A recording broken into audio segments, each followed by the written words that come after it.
베들레헴의 별과 동방박사들 이야기. 머리에 하얀 눈 내려 백발이 되었음에도 그 이야기는 어린아이처럼 마음을 설레게 합니다. 매년 그러했습니다. 수십 년. 앞으로도 또한 그러할 것을 믿나이다. 자라나는 아이들, 이제 그 별 가슴에 품고 나이 들고 또 들어 부모 떠나보내고 아이들 기르고 손자 기르면서까지 그 마음 잊지 않고 새겨 진실로 거룩한 당신의 백성 되게 하여 주시옵소서. 이 땅에는 나쁜 소식이 넘쳐납니다. 그러나 오늘 우리는 기쁜 소식을 생각하고 말하고 또한 전파하려 합니다. 우리 마음 가운데 찾아오셔서 아버지의 나라를 이룩하여 주시옵소서. 우리 주님 예수 그리스도 이름으로 기도드렸습니다. 마음이 가난한 사람은 행복하다. 하늘나라가 그들의 것이다. 슬퍼하는 사람은 행복하다. 그들은 위로를 받을 것이다. 아멘.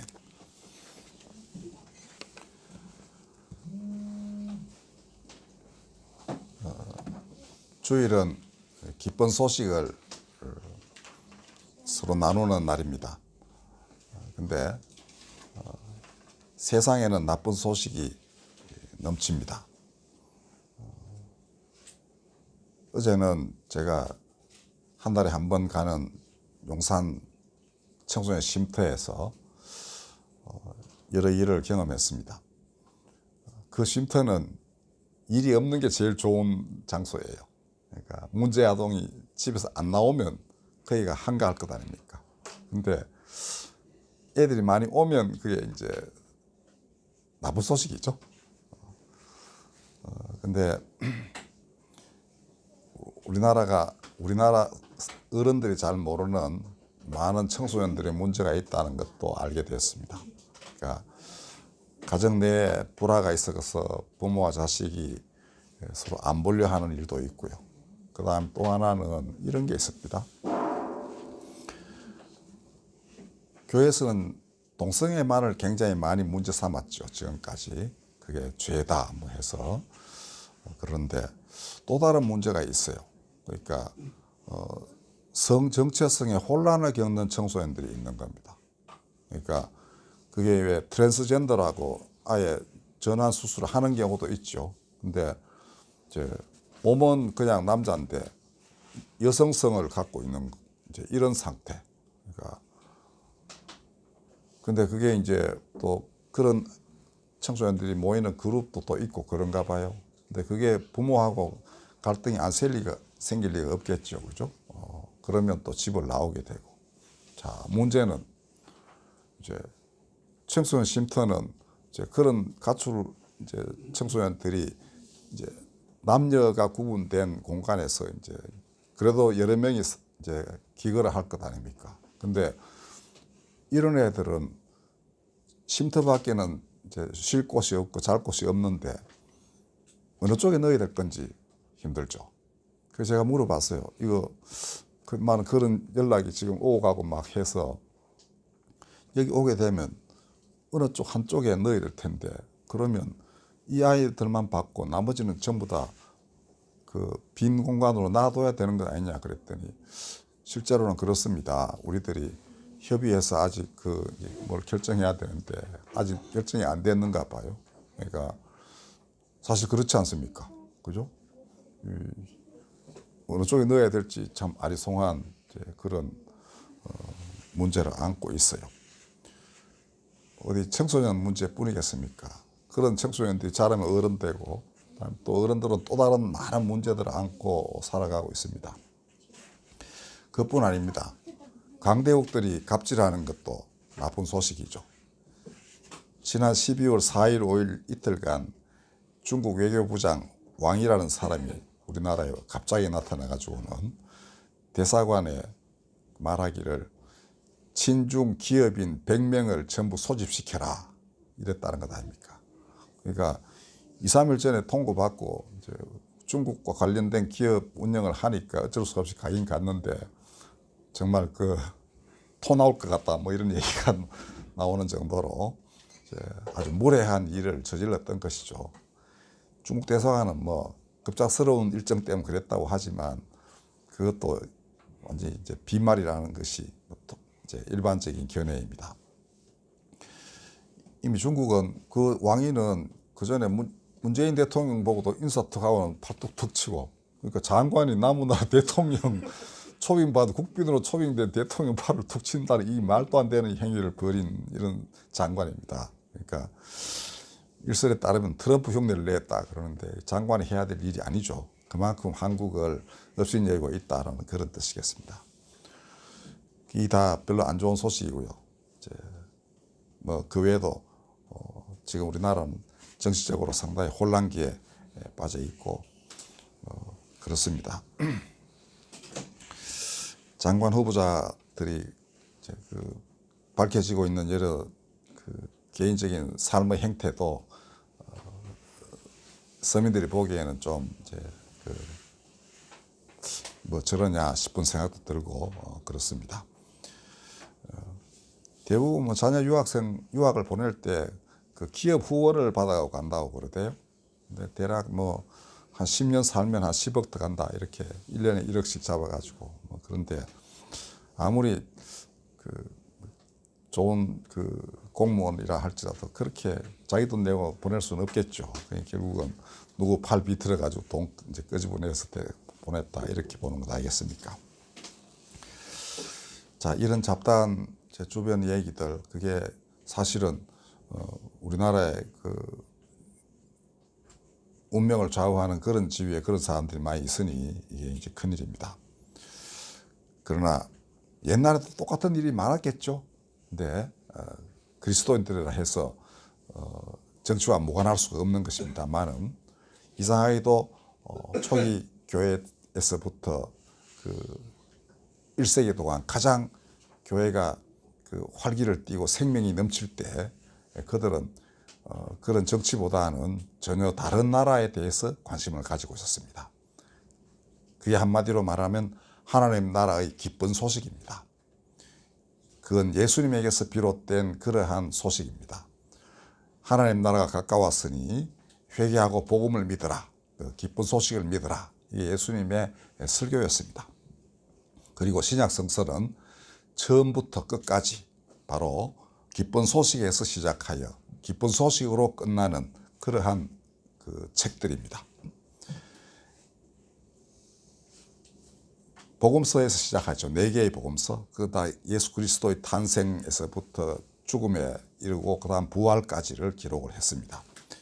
그다음에 맨 마지막 책인 요한계시록은 다시 오시리라는 그 약속, 그다음에 기다리겠다는 제자들의 기도, 그리고 모든 사람에 대한 축도로 끝이 납니다. 이게 무엇을 의미하는가 하면은 처음도 끝도 그를 기다리는 사람만이 그를 만난다는 것을 증언하고 있는 것입니다. 그러면 처음은 어떻게 됐던가?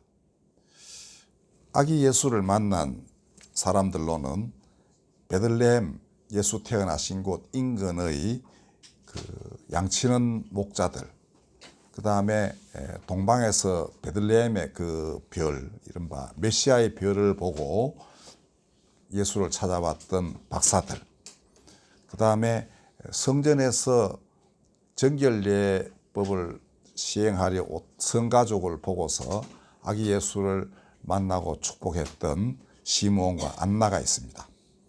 오늘은 그 중에서 시므온의 얘기만 한번 해보겠습니다.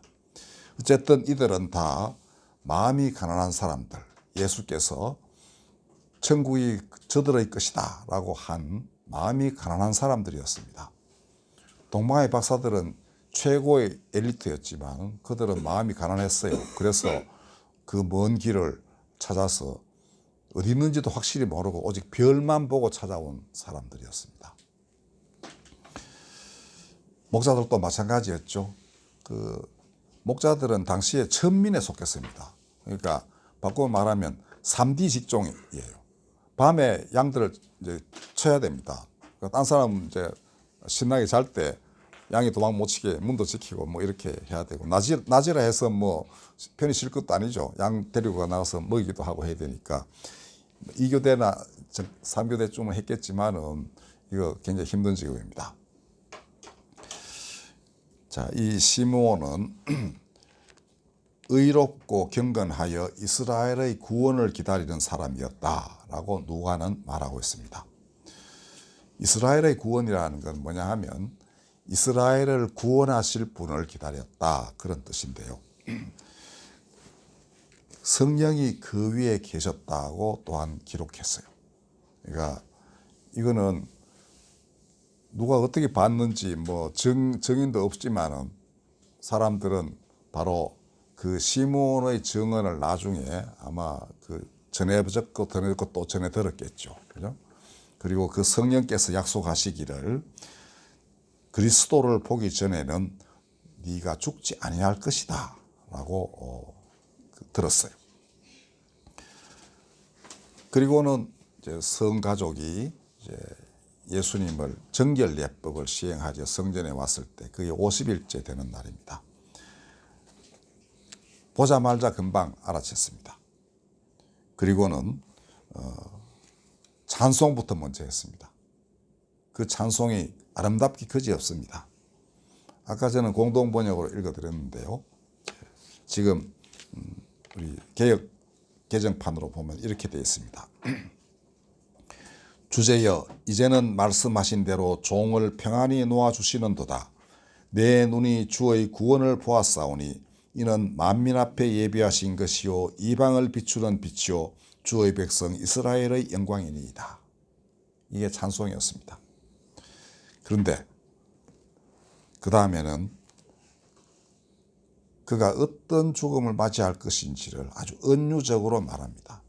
그 어머니에게 칼이 너의 심장을 찌르듯 할 것이다, 이렇게 이야기했습니다. 그러나 그 뒤에 이어지는 귀절은 보면은 이 시므온의 말에 그 부모는 지극히 감격하였다라고 되어 있어요. 아마도 30여 년이 지난 후에 바로 그 아기 예수가 십자가에서 목숨을 잃었을 때 깊은 슬픔에 빠진 성모와 그다음 제자들은 이 시므온의 말로 인하여 위로를 받고 그것이 하나님의 나라를 이룩하는 피할 수 없는 길이라는 것을 깨닫고 오히려 큰 기쁨에 빠졌을 것입니다. 이 역시 성령의 역사입니다. 이게 처음 기쁜 소식이 이 땅에 임하였을 때 일어난 일들이었습니다. 그러니까 그 기쁨 안에는 깊은 슬픔이 잡혀 있죠. 그 기쁜 소식이 되려면은 바로 그 주인공은 스스로 고통의 길 속에 빠져들고 또 죽음을 맛보고 다시금 영원한 생명을 얻는 그러한 과정을 겪었어야 됐습니다. 그런데 사람들은 바로 그 길에서 자신이 그토록 원했던 영원한 생명, 진정한 자유를 얻는 길을 발견을 하게 된 것이죠. 그렇게 해서 많은 사람들이 영원한 생명의 길에 접어들었고요. 이제 그가 돌아가신 지 한 70여 년 지날 때쯤에 선지자 요한이 또 다른 계시를 받게 됩니다. 그는 반모섬이라는 곳에서 강제노역에 종사하던 기독교인이었습니다. 사도 요한하고 동일은 아닌 것으로 추측을 하지만 사도 요한의 그 가르침을 받은 그 그룹의 사람 중에 하나라고 이렇게 이해하고 있어요. 사도 요한이라고 보는 사람도 있습니다. 근데 그의 강제 노역은 바울이 말한 바와 같이 그리스도의 남은 고난을 채우는 것이었습니다. 이 초기 성도들은 많은 고난을 겪고 순교도 많이 냈는데요.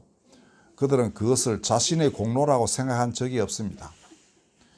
예수께서 그 길을 가셨고 그래서 우리도 또 같이 가서 그가 이루시는 그 구원의 역사를 완성하는 그러한데 참여하는 것이라고 생각을 했던 것입니다. 바로 그런 자신을 부인하고 십자가를 지고 그를 좇는 요한에게 예수께서는 이 세상의 마지막이 어떻게 될 것인지에 대해서 모든 것을 말씀하셨습니다. 그리고 내가 다시 올 것이다. 나는 알파와 오메가다. 이렇게 약속했어요. 알파와 오메가라는 말은 하나님께만 붙이는 호칭입니다. 그러니까 이제 마태복음에도 보면 아버지께서 천상천하의 모든 권세를 나에게 주셨다 그랬거든요. 이제 그런 지위가 확고부동하게 됐습니다. 어떤 세상의 왕도 그를 이길 수가 없습니다. 요한은 그렇게 증언해요. 왕들이 도망갈 것이다. 이렇게 했습니다. 그가 다시 온다고 약속하셨을 때 요한은 주 예수여 오시옵소서 이렇게 응답했습니다. 이게 그 유명한 마라나타라는 단어입니다. 마라나타, 주 예수여 오시옵소서. 이건데 그리고는 요한이 사람들에게 축복의 기도를 남겨요. 그것은 주 예수의 은혜가 모든 자들에게 있을지어다. 이게 있을지어다라는 게 축복의 한 형태인데 축복 기도입니다. 그러니까 요한은 이제 앞으로 있을 이 땅의 모든 사람들을 향하여 예수 그리스도 이름으로 축복 기도를 한 거예요. 모든 사람에게 주 예수의 은혜가 함께 하시기를. 이거 어마어마한 기도입니다. 그렇죠? 그리스도의 계시를 그렇게 완벽하게 받은 사람만이 할 수 있는 기도예요. 근데 우리 성경에 보면은 여러분들 한번 보십시오. 여러분들 갖고 있는 우리 성경 맨 마지막에 보면 어떤 사본에는 성도들에게라고 이렇게 돼 있죠. 이게 무슨 말이냐 하면은 원본은 지금 사라져서 없어요. 원본이 어떻게 기록되는지 모르지만은 사본을 사람들이 필사를 해가지고 이제 사본을 만들어서 나누어서 봤거든요. 그 중에 어떤 거는 모든 자가 아니고 성도들에게라고 표현되어 있는 사본이 있다는 겁니다. 자, 그런데 교회는 결국 선택을 했습니다. 어느 게 정본이냐 하면은 모든 자들에게라고 한 것이 정본, 즉 원본일 것이다. 이렇게 합의했어요. 그것은 뭐냐 하면 자신들이 그 땅끝까지 복음을 전하라는 그의 사명을 받들고 전하는 곳곳마다 빈부, 귀천, 남녀노소, 종, 자유인을 가리지 않고 예수께서 역사하시는 것을 봤거든요. 인종, 성별, 종교 이것도 상관없습니다. 어떤 지위에 있든지 간에 그의 놀라운 은총이 임하는 것을 보고서 그들은 이 요한의 축도가 모든 자들에게 향한 것이다라는 것을 확정하게 되었던 것입니다. 자, 그는 처음 때처럼 마음 가난한 사람들로서 그를 기다리는 사람만이 그를 만난다는 것을 간접적으로 가르쳐 주고 있습니다. 주 예수의 오시옵소서 그랬거든요. 오시기를 기다리는 사람만이 그를 본다는 것을 이렇게 말하고 있습니다. 그리고 그 기다림이 모든 사람에게 모든 사람 마음속에서 싹트기를 바랐던 것입니다. 그리고 그것은 요한처럼 이렇게 관계노예에 시달리는 사람들은 다 이 지옥 같은 세상을 천국으로 바꾸어줄 어떤 분이 오시기를 기다리는 마음이 있는 겁니다. 이 세상에 나쁜 소식이 넘치고 넘칠수록 기쁜 소식을 기다리는 사람들 마음도 더욱더 간절해지게 되는 것입니다. 요한은 자기가 스스로 고통 가운데에서 강제 노역하면서 그 자리에까지 가게 된 것이죠. 자기 마음속에 일어나는 하나님 나라에 대한 불같은 소망이 결국 계시를 접하면서 더욱더 무르익어갔던 것입니다. 그래서 길은 없습니다. 주 예수의 오시옵소서. 이거 외에는 길이 없습니다. 당신을 기다립니다. 그리고 그 은혜가 모든 사람에게 미칠 것을 기도합니다. 이거예요. 초기 교회의 믿음이 이런 것이었습니다. 초기 교인들은 우리 성도들만 따로 이런 게 아니었습니다. 모든 사람에게 그의 은혜가 미쳐야 한다. 이게 확고부동한 믿음이었습니다. 그러니까 사람을 가리지 않고 찾아갔습니다. 어디든. 그 다음에 미워하지 않았습니다. 깊은 사랑으로 다 감동을 시켰습니다. 그러니까 누구든 다 그 앞에서 거꾸로 졌죠. 많은 유대인들이 이들을 핍박하고 죽음에 몰아넣고 했지만은 바울은 어떻게 했습니까? 이스라엘마저도 하나님이 완전히 구원하실 것이다. 이렇게 했던 사람입니다. 그게 초기 교회의 믿음이에요.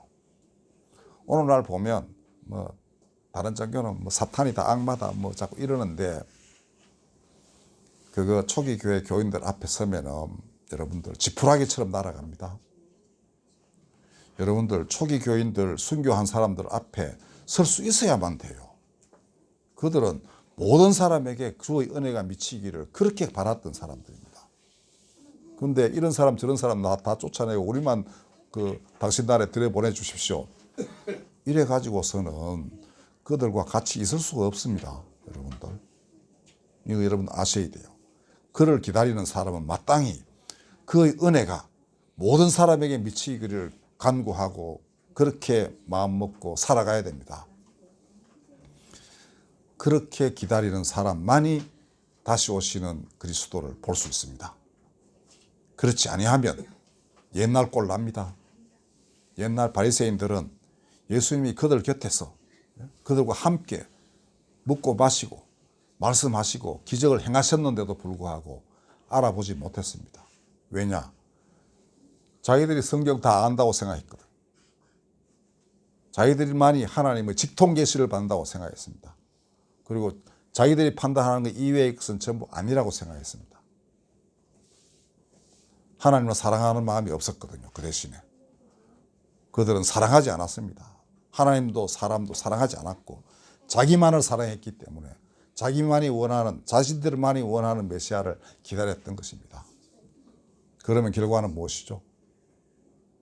그들의 터전인 예루살렘이 초토화되는 것이었습니다. 자신들의 모든 터전을 다 잃었고 2000년간 방황해야 됐습니다.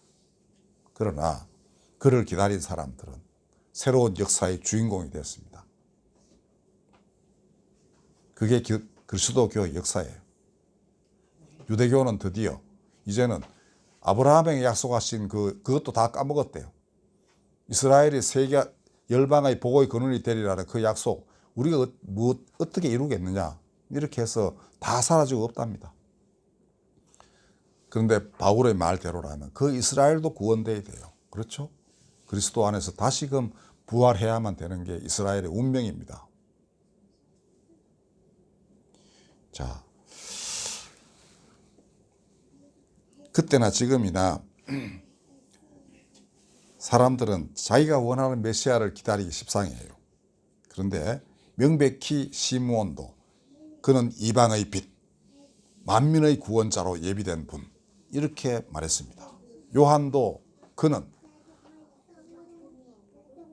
만민에게 은총이 되실 분 이렇게 명확하게 축복 기도를 했습니다. 근데 자기가 원하는 메시아를 기다리는 사람들은 결국은 짐승을 메시아로 섬길 가능성이 상당히 농후합니다. 짐승의 노예가 되어버린데도 그걸 모르고 있다는 것이죠.